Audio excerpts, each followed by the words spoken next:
GMAT community, GMAT Club community. My name is Brendan Kelly. I am the GMAT Club moderator, and I am here with Diana Economy, the Director of Admissions for Michigan Ross. And we're here on another episode of the MBA Spotlight to really learn about the Ross program and go through some information that may help you with this application process. So without further ado, I'll go ahead and hand you the mic, Diana, and we'll talk for the Q&A. Excellent. Thank you so much. And hello to everyone out there. I do hope that you are healthy and well. My name is Diana Economy, and I'm the Director of Full-Time MBA Admissions here at Michigan Ross. And I'm also an alum of the MBA program.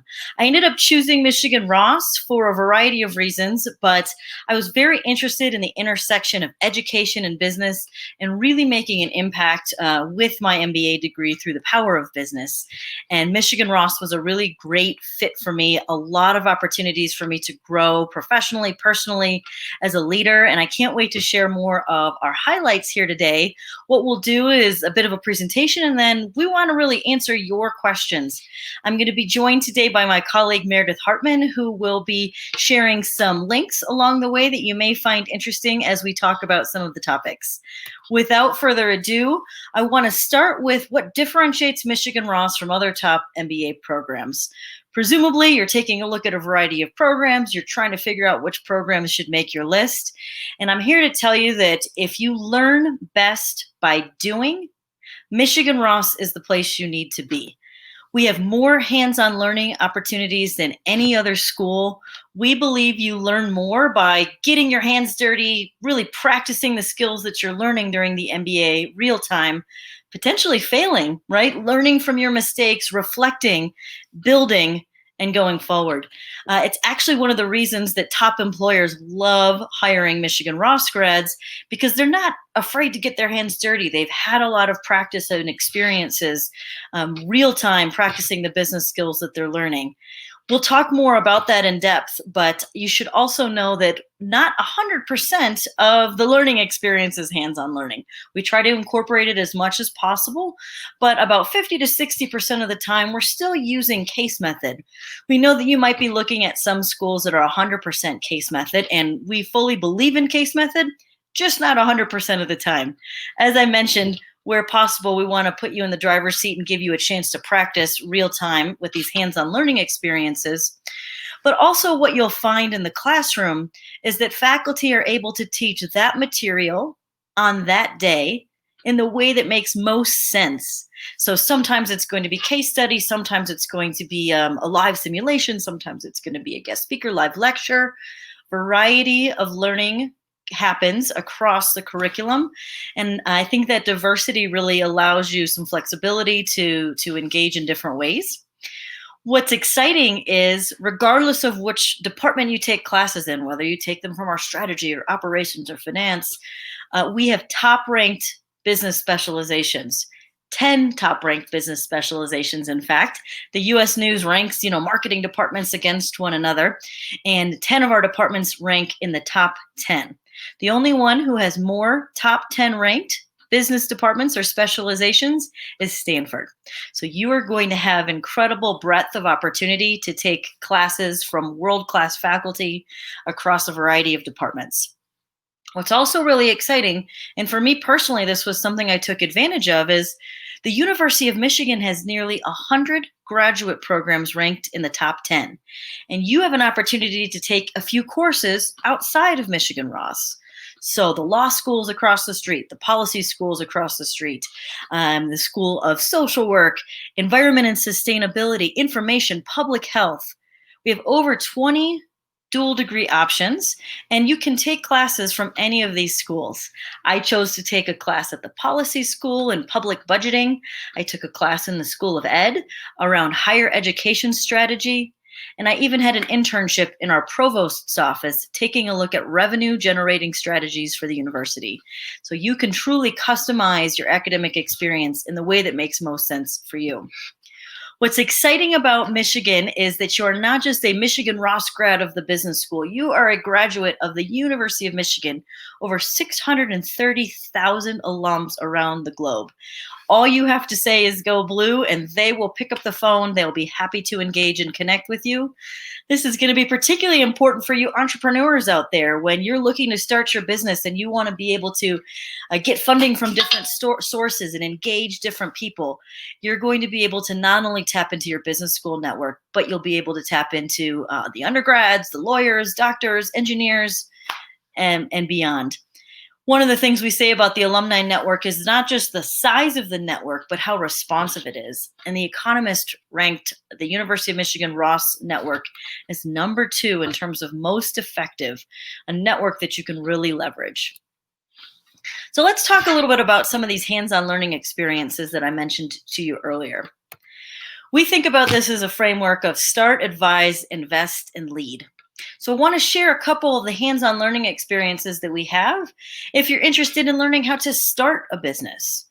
So to begin with, our Impact Studio. I love our Impact Studio because it brings together business students, it brings together policy, social work, law students to solve what we call the world's most wicked problems. So access to clean water or access to credit facilities. The picture on the right is marketing professor Eric Schwartz, who launched a business called Blue Conduit. Blue Conduit takes a look at municipalities that have poor infrastructure to support clean water. What I mean by that is he with students have designed an algorithm that allows for you to be able to see that this house has a 90% chance of having lead pipes and the house next door has a 10% chance. And allocating resource accordingly with limited and finite amount of resources is going to be important. They've expanded this business with the students to multiple municipalities around the US. And that came out of our Impact Studio. So the Impact Studio is bringing together these students to ideate, to create, but ultimately to move forward business solutions that are going to have a positive impact. Our Michigan Business Challenge is a business pitch competition. Our Tech Arb Accelerator program for those of you that are looking to accelerate your business. And Dare to Dream is a grant competition for new business ideas. If you're interested in entrepreneurship, please take a look at the Zell Lurie Institute. We have incredible resources, very well funded for entrepreneurs in residence who are there to advise student-launched businesses as well as alumni businesses. So regardless of when you launch your business, Michigan Ross is going to be there with you to support you. REAL.ADVISE. So you could think of these as business consulting experiences. There are many, many, many. Truly, we have healthcare projects, we have community consulting projects where you're working with a nonprofit, a lot of opportunities to try and practice consulting. And as a result, consulting is actually our number one outcome for our students. Over a third of the class goes into consulting every year, and you are going to have ample opportunities to practice that. The most significant is MAP.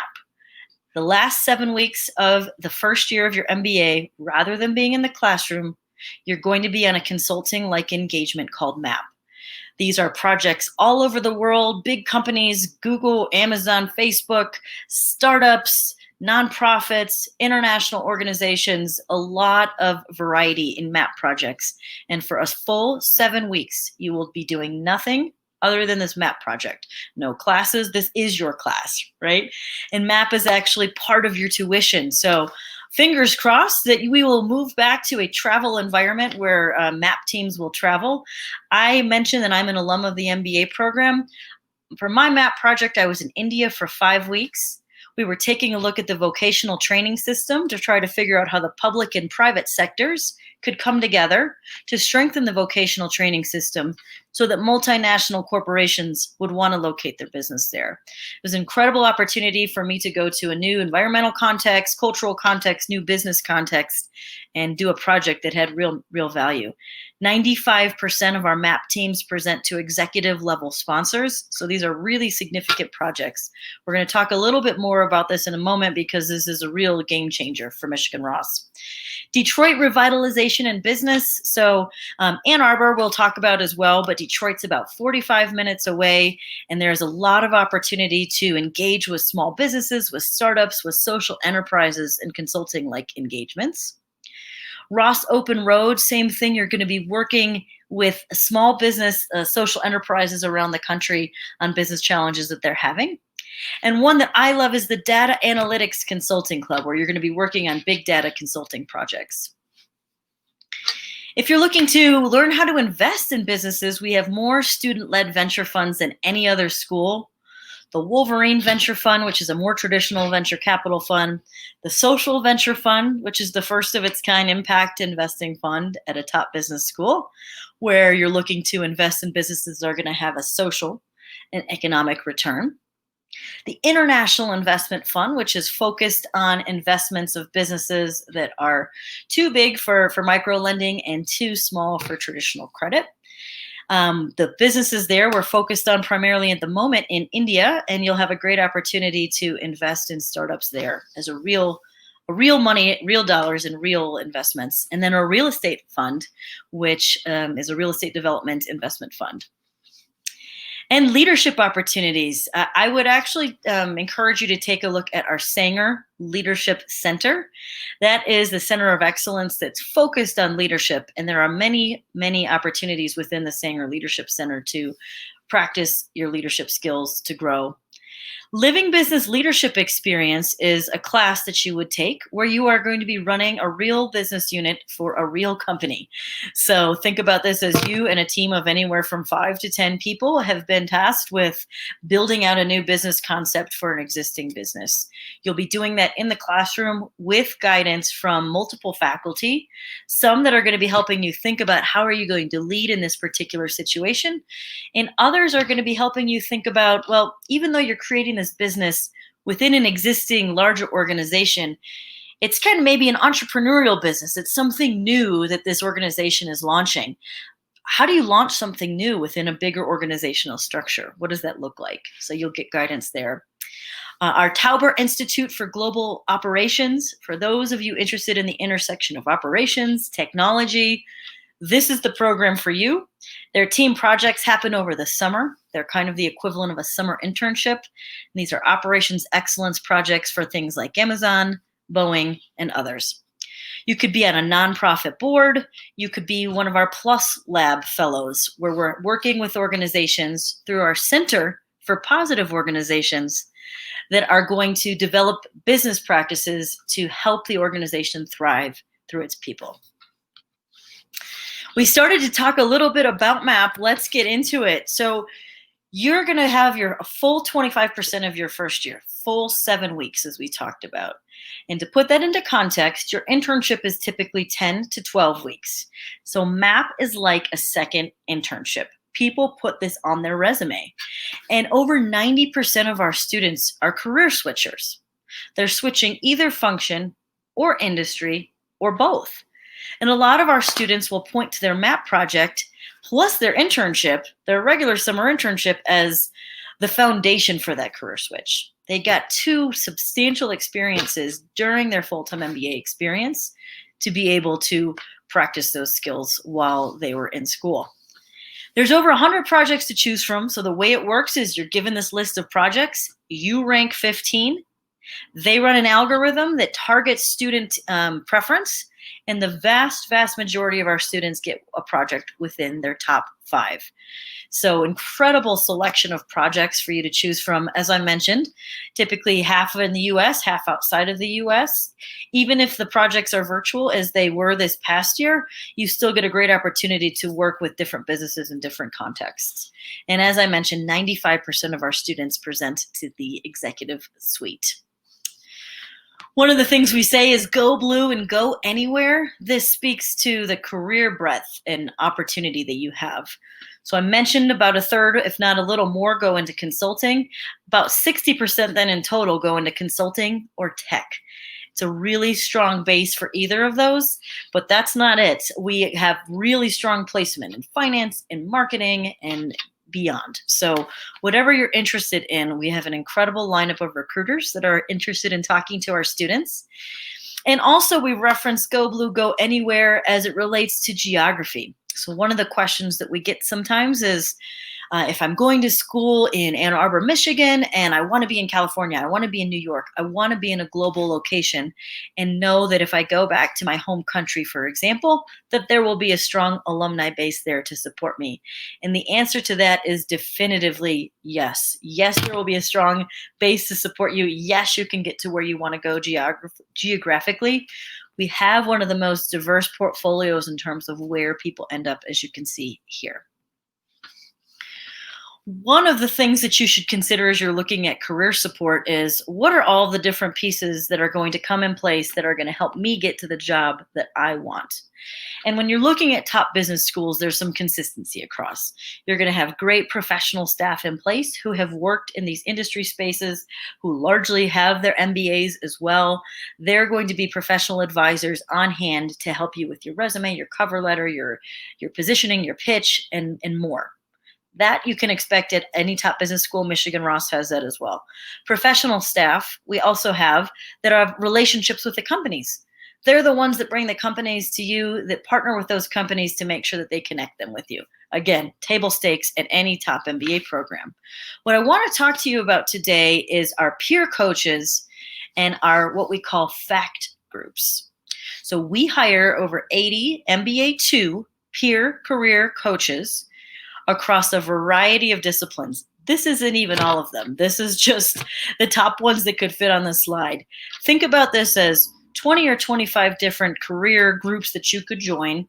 You choose the one that you want to join, and your MBA 2 peer coach, with advisement from our career office, with advisement from employers, and with connectivity to the professional club that supports that as well. So the consulting club, the finance club, the marketing club, the tech club, they're going to walk you through, as a team of 4 to 6 MBA 1s, the equivalent of a curriculum that's designed to help you get prepared for the job path that you desire.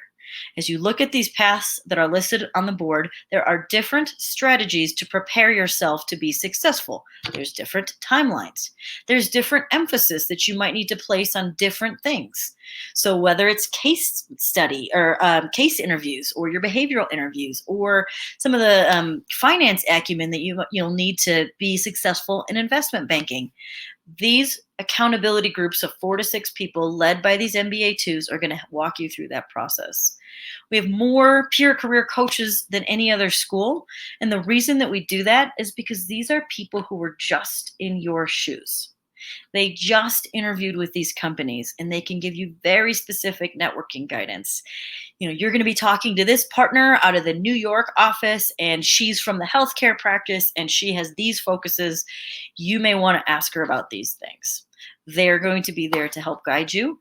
And not just your own fact group leader, you're able to tap into any of our peer coaches. Career placement is incredible. You are going to get your shot at top employers. And even if you're looking at this screen and saying, I'm not interested in these employers on the screen, we have processes in place to help you get to where you want to go. We actually have fact groups that are intended for people who are saying, I don't want any of these companies. I want to work in this very niche specific industry, and I want to figure out how to get there. We're going to help you get there. And I wish you could have you all here in Ann Arbor. It is incredible. We are 20 minutes from a major international airport.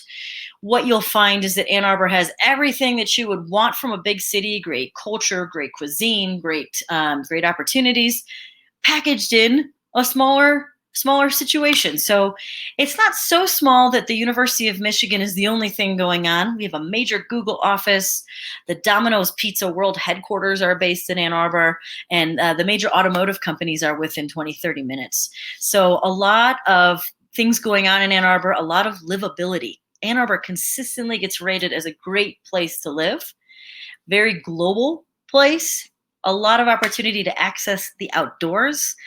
One of the things I recommend is that we have over 250 student ambassadors on our website. And you can filter on the student ambassadors by where they're from, by the clubs that they're interested in and involved with, by their professional interests, a question that you should ask them is about life in Ann Arbor. What is life like in Ann Arbor? What relationships do you have with your classmates? How does Ann Arbor and the Michigan Ross community support that?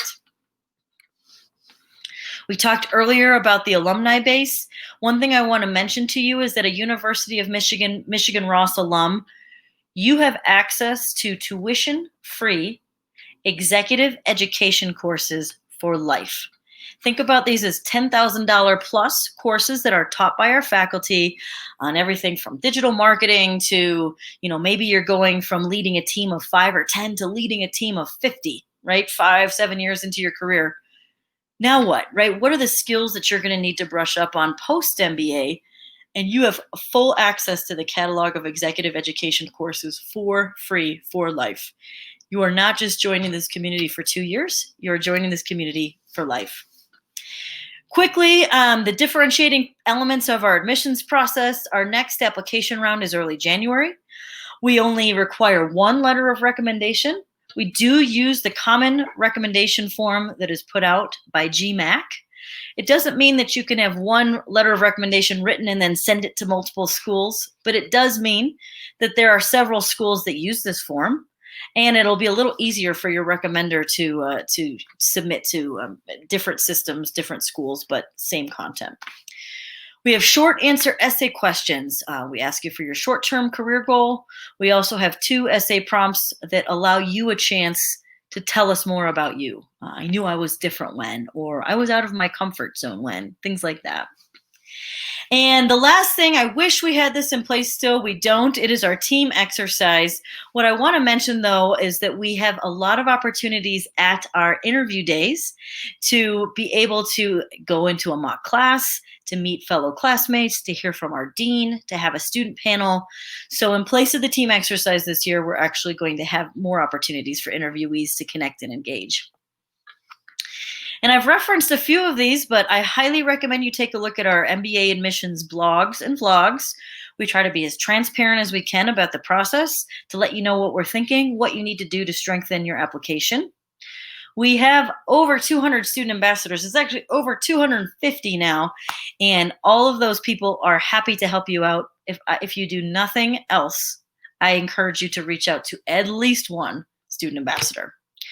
Our Business Beyond Usual podcast is incredible, super refreshing. It's just like students sharing about the experience.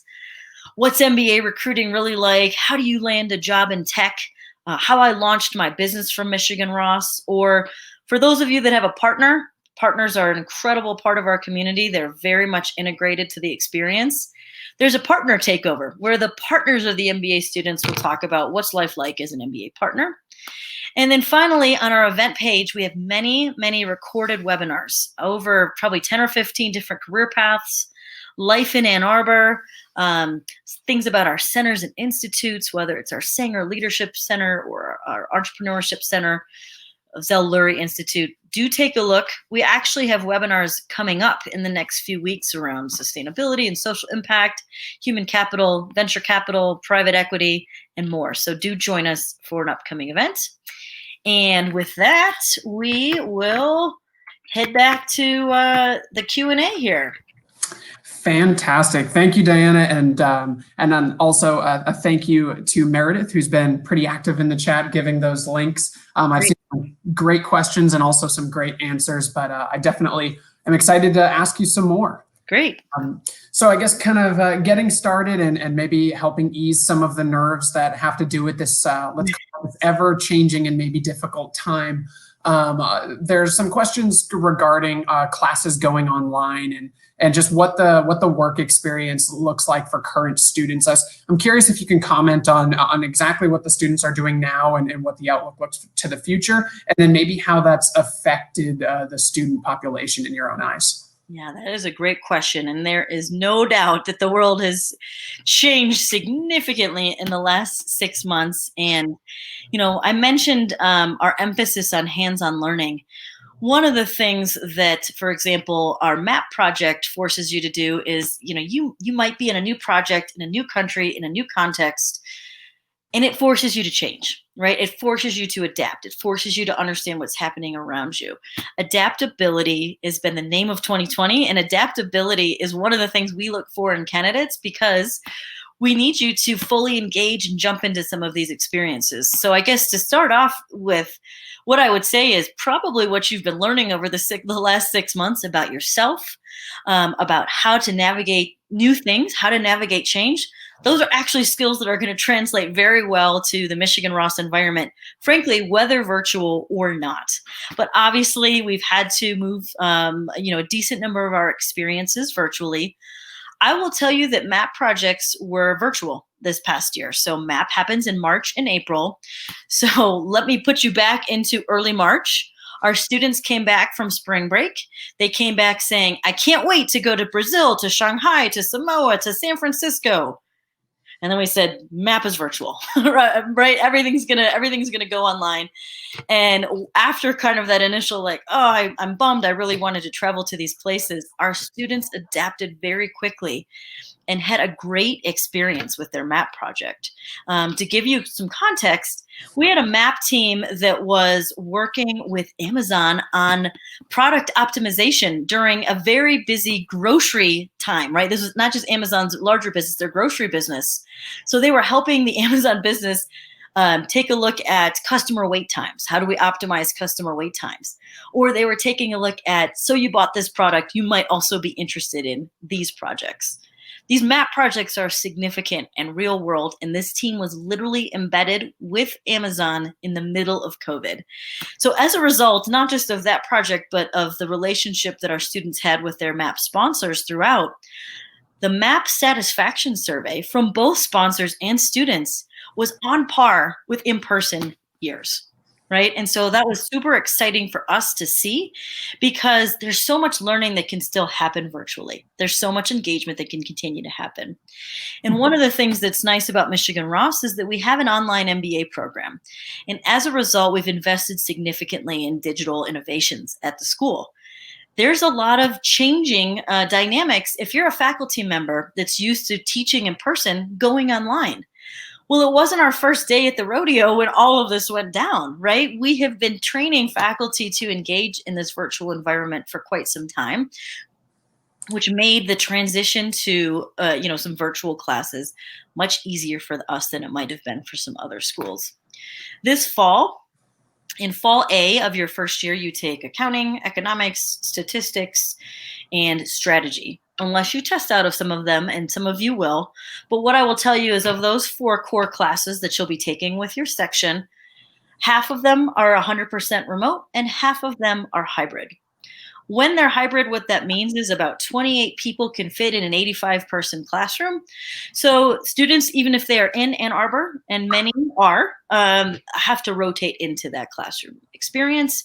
And then, of course, when you're in the classroom, you're always going to have a computer on because there are either people for health reasons or still some for visa reasons that haven't been able to get to the U.S. to be able to engage in person. Other things that we're doing this semester to promote community, which is so important to us, are virtual coffee chats, virtual lunches with faculty. We do this awesome event called Food, Friends, and Culture, where a few weeks back, our Latin American students presented and said, here's where I'm from. Here's where it's like where I'm from. And they had a virtual engagement with their classmates, including virtual pisco sour making. So, the point is there's so many ways that community is still being engaged online, and classes are just part of the equation. I'm excited to see even that beyond that community is coming together in really creative and interesting ways, in a healthy way, but also an engaged way. Wow, that was a fantastic answer, and really kind of wrapped it around to even the community aspect, which I think is so important, and a lot of people are worried about in terms of the MBA experience. So it's good to know that there are definitely those avenues. And while, yes, it may be different than the traditional experience, Ross is doing everything they can to bring that up. So maybe one more question on this topic, and then we'll go to some non-current situation specific questions. But here's one really just asking about how our current situation is affecting class sizes, deferrals, anticipated application pools, and then maybe even bridge over to international applicants, visa issues, and maybe what you're seeing. Yeah, one of the things that we think a lot about as an admissions team, as a school, as our, the dean of the school, we're very, very student centric. And one thing that we saw a handful of months ago was it's going to be really difficult for international students to get here given situations outside of their control, right? Visa centers are pushing back, the visa appointments, maybe even into the school year, right? Things are changing so much. And with so much uncertainty and with such a big commitment, in particular from our international students who are so vital to our community, we said we have to be able to offer these students a deferral if they wish to. The situation is outside of their control. Normally, we only offer deferrals in really select situations. Usually it's like military deployment or health conditions that are, again, outside of a candidate's control, for example. In this instance, we offered it broadly. And what I will tell you is fewer actually took us up on it than I thought. Because I was picturing people that might have been in a time zone 10, 12 hours ahead of Ann Arbor. What is that experience going to look like if they're at home in their home country and they're trying to go to a McKinsey presentation and meet with their study team and meet with their fact group and go to class in a time zone that's really inconvenient for engagement? And so we definitely had some take us up on it for that reason. We had others say, you know what, I recognize that there's challenges with this, except I want to get faster into a job that's going to pay me a whole lot more money, and that ROI is important for me. I'm going to come this fall. So the point is, I think for next year's candidates, as you're reflecting, there's a lot of things that are outside of your control. And frankly, right now, they're outside of our control too, right? It's going to be the quality of the application pool and the other people who are applying. It's going to be the class size. So the MBA 1 class is the smallest we've had in many years. It's 360. Normal class size is 420. That doesn't speak to exactly the number of people that we deferred. That just says we went for a smaller class size this year. Next year, we could go back up to a bigger class size. Indeed, there could be availability back at normal levels. And so there's just a lot outside of your control. One of the things, though, that is within your control, the most important thing that's within your control, is putting forward your best application. And I can't emphasize enough, we have so many virtual events and opportunities. We have over 250 student ambassadors. So many opportunities to get to know Michigan Ross, to help inform your application. One important element is that we have office hours every week from 8 to 10 a.m. Eastern Time in the US. These are drop-in opportunities for you to ask whatever personal questions you wish. We'll have a few admissions officers on hand. You can drop in for 10 or 15 minutes. You can stay for an hour if you're finding the session to be, helpful. There'll be other people. You won't be one-on-one, but it might be 3 or 4 on one, and you'll still get a lot of opportunity to answer. You get your questions answered. Well, that's a fantastic opportunity. So I hope those watching definitely take advantage of that.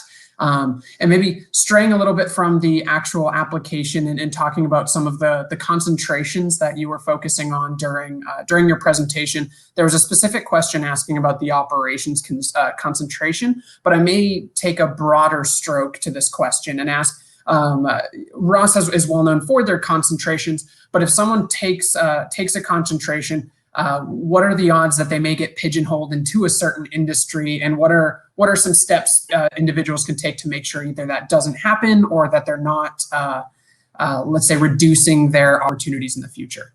Yeah, so Michigan Ross is a really strong general management foundation. And so, we have people coming into the MBA program. It's typically about a third STEM, a third humanities, a third business. There's really no one pre-MBA background academically that dominates the class profile, nor any one pre-MBA like industry experience. I mean, consulting is the highest, and maybe about 20% of the class comes with a consulting background, but consulting is perhaps one of the most diverse backgrounds you can come from when you're talking about, all the different flavors of consulting.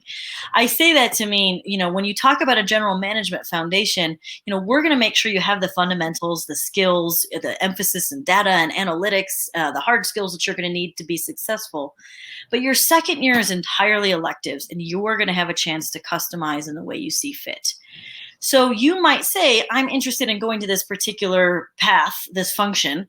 And the school has done a lot with, talking to faculty, talking to companies, talking to others to say, what are the classes that you would recommend somebody take to be successful in this particular space? So we're going to give you that guidance, and you may look at that guidance and say, I agree with 60% of this. I'm going to take 60% of these classes that they recommend.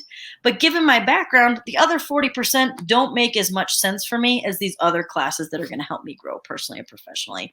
So to start with, you're going to have a lot of choice, but you're also going to have a lot of guidance around that choice.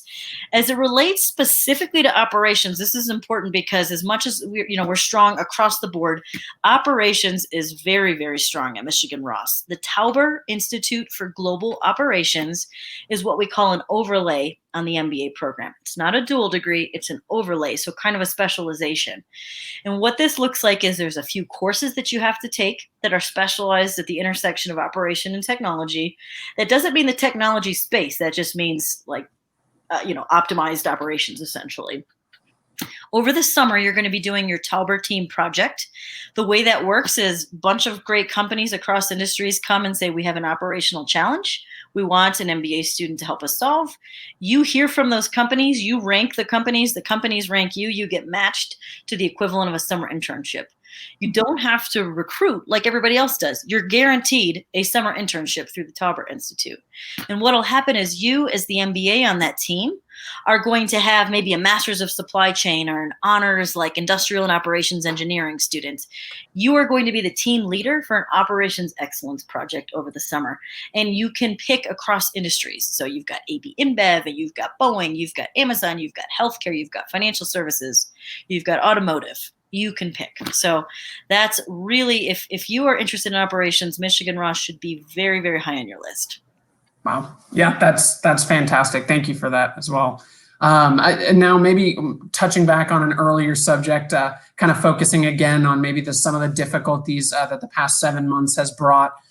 People are wondering, in their application, if there were any difficulties in terms of employment due to what's been going on the past several months, maybe what's the best way to talk about that in the application? What's the best way to showcase that it may not have been their own doing that kind of led to this situation?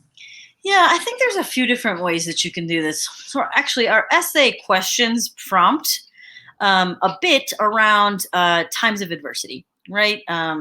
I was out of my comfort zone when, or I knew I was different when, or, I keep using those. There are other prompts, but when you read the prompts, I think you'll read them and realize that we want to know, how you've learned and grown in situations that when things didn't go your way, right? When you were challenged, how did you adapt?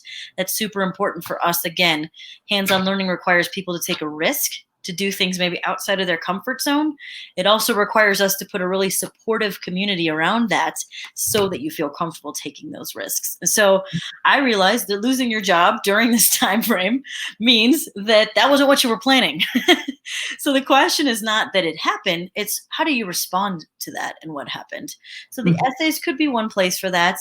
If you wish, this could be an opportunity for the optional statement for you to tell us a little bit more about what the situation was, what happened, and what you've been doing with yourself during that time frame, what you learned maybe from that situation.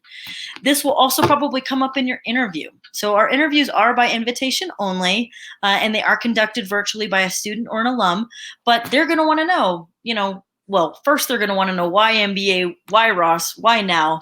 That's pretty straightforward in an interview for business school. But they're going to look at your resume and they'll be happy to hear your experiences as to why you've made the transitions that you have professionally on your resume, as well as maybe what you've been doing for the last few months. I will tell you that in our final round of this last cycle, which ended at the end of May, we had a lot of applicants, right, who had been laid off, right, in March or April.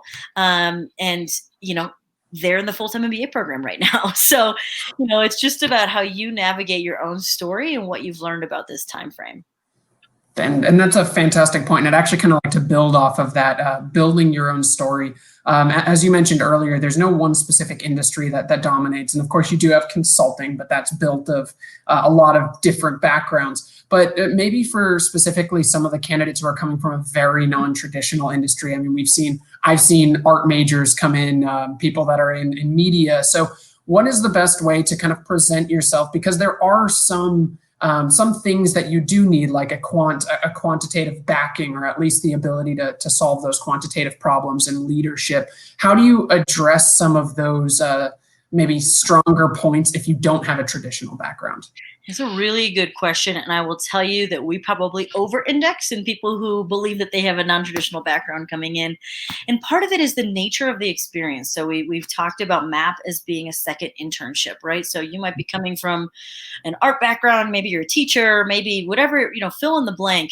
You're going to use MAP as an opportunity to say, validate maybe that next career path that you're thinking you're interested in. You're going to use your summer internship to further validate that. But let me take a step back and let's talk a little bit about what happens right before you come to campus, because we work with you for several months before you step foot on campus about your career goals. There are many presentations that happen over the summer. There is something that's called Career Leader. Career Leader is going to have you go through some assessments to help you figure out which of these maybe 50 or 60 business paths might be ones that I would want to explore. And then what you'll do is you'll meet with one of our professional staff, and their first question for you is going to be, what did you think of the results of Career Leader? Did you agree? Did it align with what you were thinking? Is there something different, new, that you didn't know something about that you want to know more about? And they're going to work with you. Again, this is literally months before you even set foot on campus on what should you be doing now to try to better understand what path is going to make the most sense for you. You come to campus, we do something called Career Action Days. Think of this as a career boot camp to get your resume right, to listen to panels of alumni talking about a day in the life of a product manager or various paths. And by the time you start school, you are going to have very solid footing on at least your career initial direction. That doesn't mean it's not going to change. It just means more confidence in maybe that initial direction. And what I like about that is that on the first day of class, you can start to focus on your academics. There's a lot of things to focus on in an MBA program. You might be moving to a new place and, meeting new people and starting new classes and thinking about your career. There's a lot. And so we have really strong plans in place. And as a result, over 90% of our students are career switchers. One of the things I'll mention to you all, I know many of you might be coming from different backgrounds, is I take a look at the admissions profiles. Like I'll take a look in the next few weeks here of the class of 2020 that just graduated. What did their admissions profiles say? Where did they end up professionally afterwards? And what happened along the way? How did they perform in the classroom? What leadership experiences did they get engaged in? What MAP project did they have? What internship did they have? All of those things to try to understand some of these things around how do non-traditional students, let's say, navigate this experience. I'm here to tell you they're very successful, right? Our students are very successful. And part of it is, the equivalent of this like scrappiness or adaptability that comes with coming into this experience, learning, changing, growing, and being able to articulate your own narrative through the guidance that we provide professionally. Wow, that's fantastic, and it's good to know that after individuals graduate, you kind of take a step back and look at that big picture and see where things change. I think that's a very important thing to notice and see the trend. So that's very awesome. And once again, I would suggest anybody watching, if you do have questions, to reach out during those office hours. I think that's a very unique thing to have. But we do have about 5 minutes. So I could either give you one more question, or if you'd like, I can also give you the mic and let you kind of say anything that you think we've missed during the presentation. Yeah, I'm happy to take that last question and then we can wrap up, certainly. Sure. So I think one of the big issues that are always brought up is if my GPA is not great, if my GMAT's not does that immediately disqualify me? And if I'm not adhering to the admissions class profile that was just posted, is it even worth applying? How do I kind of bridge that gap? Yes. Well, let me assuage any fears. There's no cutoffs. There's no, if this, then this is what happens. Let's go back to this idea of taking a look at admissions data and then ultimately MBA experience and career outcomes. The other reason that I do that is to say, how much did GMAT or GPA actually matter in the trajectory of your MBA experience? How much did it even matter in terms of your grades? I'm here to tell you that there are people on the lower end of the test score spectrum that do very well in class. Why? They put the time in. right? They invest, they go to office hours, they're dedicated, they're committed. There's other people who are fully capable who maybe don't put in as much effort and their grades are not as strong. That doesn't happen that much. What you find is a very engaging classroom environment. People are really excited to learn, but scrappiness matters. How about that? So how do we find that? What does that look like? Well, sometimes we look to your recommendation letter. What does your recommender tell us about your perseverance in the way that you've navigated your professional situation, your adaptability, your ability to take and receive feedback, to apply it, to grow, a learning mindset, right? Those types of things are going to give us confidence that may outweigh a lower, test score, let's say. Well, even though they're showing us this score, we believe that they have the raw materials to be successful in the program. I mean, we are taking a look at, of course, your undergraduate as well. How did you do in your undergraduate trajectory, whether quant or otherwise, to be honest with you? Did you perform well when you figured out what your major was and you started to get up to speed? We'll also take a look at your resume, which you have full control over. Are there elements of your resume that are going to give us confidence of your likelihood of success in the classroom environment? So, you may really want to take a look at that resume. What do you have on there that you want to be able to tell the admissions committee, or in our instance, your interviewer? It's the only thing they're going to see is your resume. And so what do you have on there that's going to, help us better understand who you might be as an MBA student? Not just the student who's like the next level engineer at your company, right? This is, what are you going to do to contribute to the MBA environment? To that end, one of the things that you may consider putting on your resume at the bottom are, hobbies or something of interest that may perk your interviewer's interest. Mm-hmm. It's one thing to say I like running. It's another thing to say, I like extreme running, or I've participated in this many type of running events. If you haven't, that's okay. It's okay to just like running, but do think about what makes you interesting, what makes you unique, what makes you differentiated, and use the opportunity throughout the application to help us understand you. Now, what I'll tell you is people will ask, well, should I repeat the same point multiple times in the application? That's really up to you and your judgment as you're putting together your admissions profile. We're trying to understand who you are in a well-rounded context. By that, I mean, you have your short answer essay questions that we ask. And if you only use those short answer essay questions to tell us about a career-focused situation, and then we have your short-term career goals essay, and then we have your career orientation through your recommendation letter, and then we have your resume, and then you might be talking about your career in your interview, we might not get a chance to know who you are when you're not at work, right? Like, who are you? Who's the authentic, real you? That doesn't mean you can't use a work example in those essay questions. It just means at some point, you should think about how we're getting a chance to get to know what you are passionate about. And I don't think that we give ourselves enough chance to talk about what we're passionate about.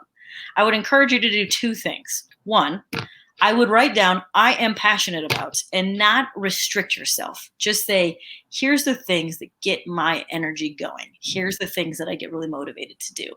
Knowing what your passions are is going to be important in this process, because you're going to have a lot of awesome opportunities at a top MBA program to explore things. But what are your unique passions, and how might you articulate some of those to the admissions committee? Similarly, when you think about your professional work experience, number two, I would write down, when are you the most energized at work? What's happening around you? What are you working on? Is it a deal? Is it a spreadsheet? Is it with a team? Is it by yourself? Why are you energized by that moment? And write what's happening around you in that moment.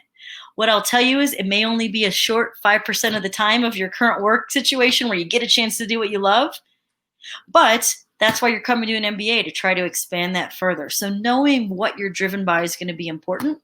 The MBA is going to give you a toolkit to help build out that further, but you are going to have uniquely what you're driven by. That's not going to change because of the MBA. I wish you well in this process. I'm really excited to get to know you. Our team is really excited to get to know you. We have a lot of opportunities. As I mentioned, reach out to the student ambassadors, listen to the Business Beyond Usual podcast, come to our events, attend our office hours. Can't wait to get to know you. Thank you so much, Diana. And thank you to all of our viewers today asking some fantastic questions. And thank you to Meredith for throwing up those links at rapid pace and answering all the questions that needed. And once again, I just urge everyone on the the video today to listen to Diana and what she said. Really start painting your own picture, because that's really what's going to distinguish you from everybody else, is showing how authentic you can be. So once again, thank you everyone, and thank you Diana, and everyone, good luck on your applications. Go Blue.